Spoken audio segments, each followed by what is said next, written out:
grabe guys. Alam niyo ba, kinikilig pa rin ako hanggang ngayon kahit kagabi ko pa 'to inopen. Kasi nga hindi ko naman din kasi in-expect na magkakaroon talaga ako ng ganito.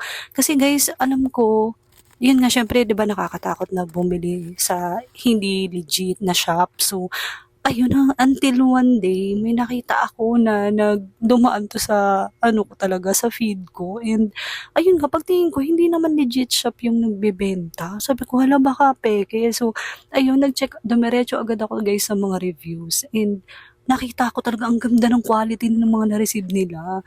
Kung hindi man 'to original guys, mapapakilos na ako guys kasi ang ganda talaga ng ano nila. Kasi tingnan niyo naman, nahawakan ko na siya and promise, sobrang ganda ng quality. Hindi mo, kung peke man 'to, hindi mo mapagkakamalang peke 'to, promise. Alam niyo yun, yung iniisip ko na lang baka nilabas 'to ta's binenta ng mas mura. 'Di ba may mga ganyan din dito sa Pinas? So, ayun guys, gano'n na lang yung iniisip ko guys. Tingnan niyo naman guys, so promise, ang ganda sobra. Ta's kapag nahawakan niyo na, yung quality niya, hindi siya magaan guys. Talagang mukha talaga siyang ano, original talaga. Mabigat siya kasi nga salamin, 'di ba? Pero yung laki niya guys, hindi siya gano'n kalaki, hindi rin siya gano'n kaliit.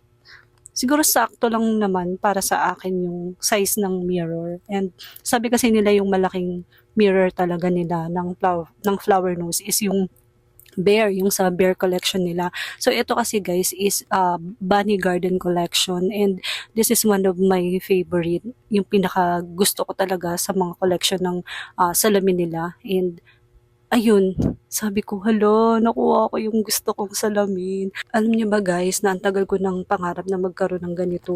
Gusto ko nga yung isang collection meron ako tas puro lahat pink. Kasi meron kasing purple, may blue, ganyan, may brown, may red. Depende kasi guys sa collection nila. So, iba-iba kasi marami na silang nalabas na collection. So, dun sa mga may hiling mag-makeup, alam nila to, kilala nila tong flower nose. And napakamahal talaga guys ng isang ano nila, ng isang collection nila. Kaya kapag talagang may nagbigay sa akin, ito talagang, Diyos ko, kakalikan ko talaga yung paa, charot.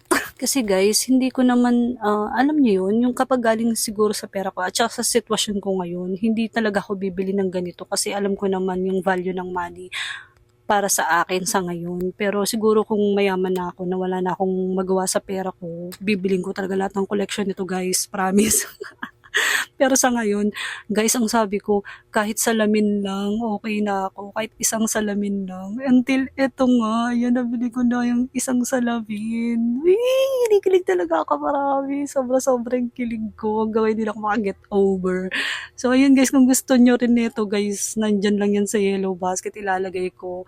And kung gusto nyo, yung mismong link, ibibigay ko sa inyo. Yung link ng shop, para naman makapili kayo kung ano yung mga gusto nyong bilhin. Promise, mas mura na dito guys kaysa dun sa legit shop ng Flower Nose. Kasi ang ganda rin talaga ng maano guys. Hindi ko alam kung original to. Pero ayun, kayo na bahala. Buy at your own risk na lang. So yun lang, bye! Thank you for watching!